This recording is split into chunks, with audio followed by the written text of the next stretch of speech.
Hi అండి. ఈ సంక్రాంతికి గవ్వలు చేయాలనుకుంటున్నారా? అయితే గవ్వల పీట లేకపోయినా కూడా గోధుమ పిండి, బెల్లంతో ఇలా గవ్వలు చేయండి. చాలా చాలా బాగా వస్తాయి.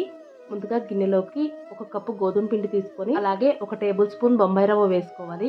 ఇప్పుడు అందులోకి ఒక టేబుల్ స్పూన్ వేడి వేడి ఆయిల్ అలాగే చిటికెడంత సాల్ట్ వేసుకొని ఆయిల్ మొత్తం పిండిలో కలిసిపోయేలాగా బాగా కలిపేసుకోండి. తర్వాత కొద్ది కొద్దిగా నీళ్లు వేసుకుంటూ చపాతీ పిండి కంటే కొద్దిగా గట్టిగా కలిపేసుకొని మూత పెట్టి 10 నిమిషాల పాటు నాననివ్వండి.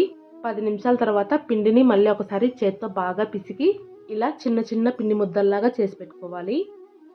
ఇప్పుడు గవ్వల షేప్‌లో చేసుకోవడం కోసం ప్రతి ఒక్కరి ఇళ్లల్లో ఇలాంటి స్ట్రైనర్ అయితే ఉంటుంది కదా! దాన్ని తీసుకొని కొద్దిగా ఆయిల్ అప్లై చేసుకొని ఒక పిండి ముద్దను తీసుకొని ఇక్కడ వీడియో క్లిప్‌లో చూపించిన విధంగా ఫస్ట్ లైట్‌గా ప్రెస్ చేసి ఆ తర్వాత ఒక వైపు నుంచి రెండో వైపుకు క్లోజ్ చేసుకుంటూ వెళ్లారంటే గవ్వల షేప్‌లో వస్తుందన్నమాట.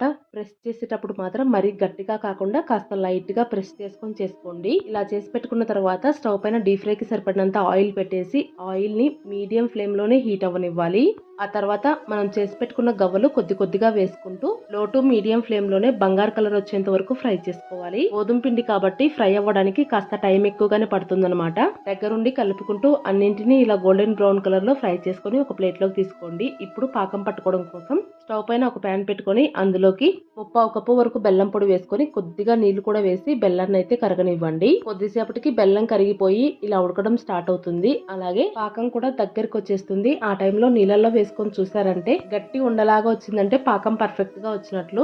ఈ టైంలో మంటని పూర్తిగా సిమ్ లో పెట్టేసి చేసి పెట్టుకున్న గవ్వల్ని పాకంలో వేసేసుకొని పాకం మొత్తం గవ్వలకు పట్టేలాగా బాగా కలిపేసుకొని దించేసుకోవాలి. అలాగే ఒక ప్లేట్ లోకి వేసుకొని అన్నింటినీ ఇలా కొద్దిగా దూరంగా వేసుకొని చల్లారనిచ్చారంటే గవ్వలు అయితే రెడీ అయిపోతాయి. గోధుమ పిండితో చేసినా కూడా క్రిస్పీగా సూపర్ గా ఉంటాయి. ట్రై చేయండి.